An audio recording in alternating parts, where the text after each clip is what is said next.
welcome back. We're discussing this morning's headlines now with Nick Ferrari and Ashley James. And Ashley, you've been on a bit of an adventure. I have. What have you I spent doing? last week in the Sahara trekking 100k. Oh, there I am, with Team Ashley. So I went with Copperfield to raise money and awareness for Copperfield, which is a breast cancer awareness charity. And so many people on my team are still undergoing treatment or have a very personal experience to breast cancer, whether they left their mums, partners, and honestly, it's one of the most difficult things I've ever done, of course, physically, but also emotionally. But it was honestly the best thing. Like, we bonded, there was no phone signal, we walked for hours, and like each and every person, like taking one step in front of the other, no matter what they've left behind, no matter what they're going through health-wise. It was so, like, inspiring, and if anyone gets a chance to do a copper trek, I have to say you have to do it. Honestly, it was like the best thing. You seem energised. Yeah. You seem full of hope and positivity. That's just professional makeup. I'm definitely not energised. I came home to a sick child, so you're straight back into mum life. So it was a really, really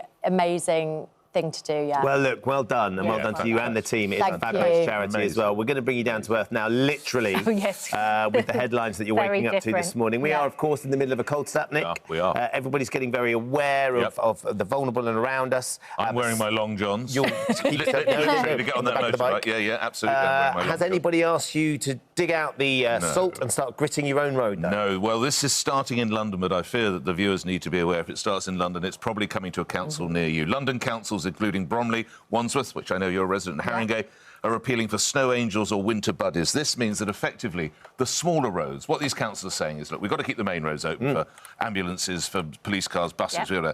We can't get to all your side roads, can't get to the streets in which you live. So if you want to go to where Ashley lives, they're channeling their inner John Wayne at Wandsworth. It's not true grit, but it's free grit, and they'll come around with a 50-kilo bag. Wandsworth, similar things, Bromley and Haringey.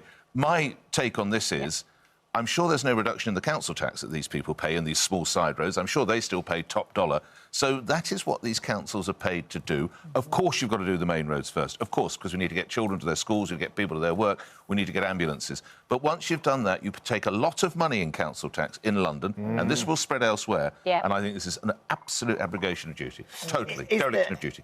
Would you feel happy, Ashley, with some of your neighbours getting out the gritting and doing it as a bit of a community project? I think the problem is we often are being told that we have to, like, volunteer for the community, but the point is we are paying council tax, and we're paying a lot of council tax, and with that they are meant to keep roads safe, so this would fall under that.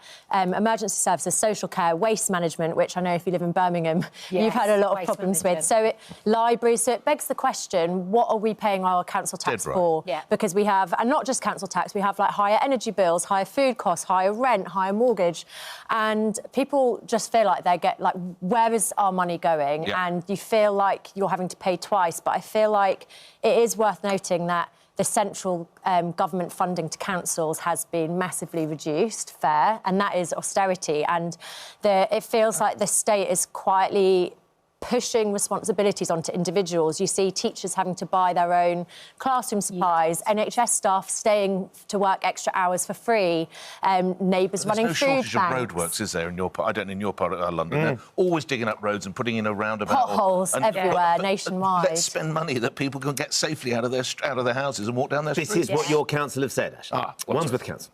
With 230 miles of roads across Wandsworth, council gritting vehicles and staff focus on keeping the main roads open for emergency services and public transport, as you said. Absolutely. In addition to council staff clearing roads, we offer all residents free grit and rock salt so they can clear their own paths and driveways. We'd also like some street lights on the unsafe roads as well, but I'll save that for my direct communication. See, I'm good friends with your neighbour, Stuart, and I know that he would massively benefit from you looking after him, because he's getting a little bit old. I don't want him slipping over on the pathway. Oh, he'll love you for saying that. Make sure, because Rollins needs looking after. But do you know what? On a serious note, I've fallen over with a pushchair in potholes before, but when it gets cold, you worry about children going to school, you worry about, like, elderly, and surely the knock-on impact this is going to have on our already struggling NHS. Absolutely. I mean, I am very grateful that at least they are providing free grit and we don't have to pay for it to keep our roads safe. And look, of course, I love community spirit, but I think when you're paying for council tax, you shouldn't be having to volunteer. And I think we're all getting a bit fed up of being expected to do more and more and more whilst we're paying for services that we're not getting. And they're rising. I can hear Nick agreeing in my ear. I can't wait for someone to knock on the door and offer me a 50 kilogram of shovel. grit. Yeah. You'll get a response. OK, let's talk about primary schools. There's a primary school that's banned pupils from singing songs from the hit Netflix film KPop Demon Hunters, as they say it could make Christians feel deeply uncomfortable.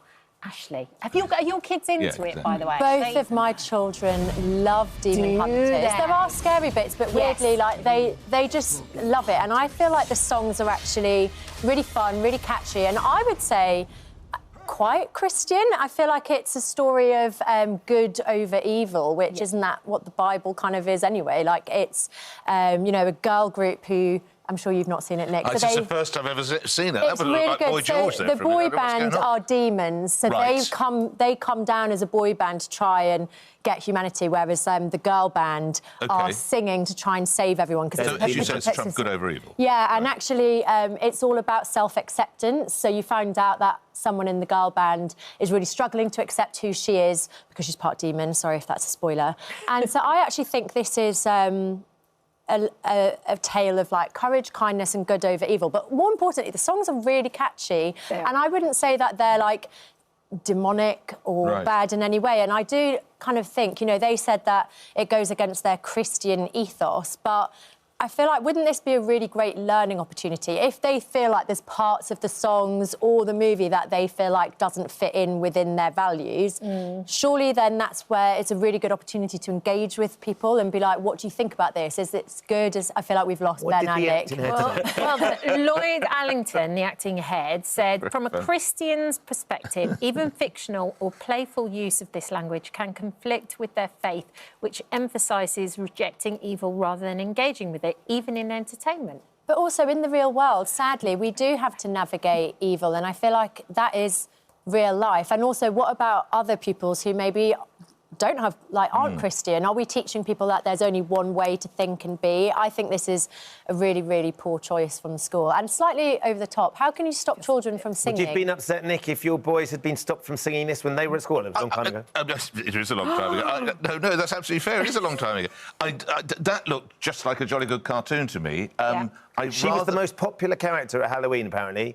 Your niece was... My cousin Richard's daughter, Alex, went as her. She looked amazing. Oh, I don't know enough, and I'm grateful. I need a glossary of what you've just been talking about to fully understand it. I'm sorry to everyone for butchering the plot. No, yes, right. But I think, don't we file this under people who are always seeking to take offence, and we should just allow them to go on and let the kids, and if they want to sing the song, sing the song. I also feel like we have much greater problems in religion than what songs children are singing.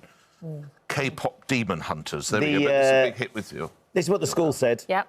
We became aware that some members of the school community find parts of the franchise to be upsetting. No child will be sanctioned for singing songs related to K-pop Demon Hunters, and children will not be told that the film or its themes are wrong. So maybe they've heard there's been a bit of outcry. There we go. All right. We're going to come... When we come back, we're going to take a short break. When we're going to come back, we're going to be the word of the year we're going to be talking about. Yep.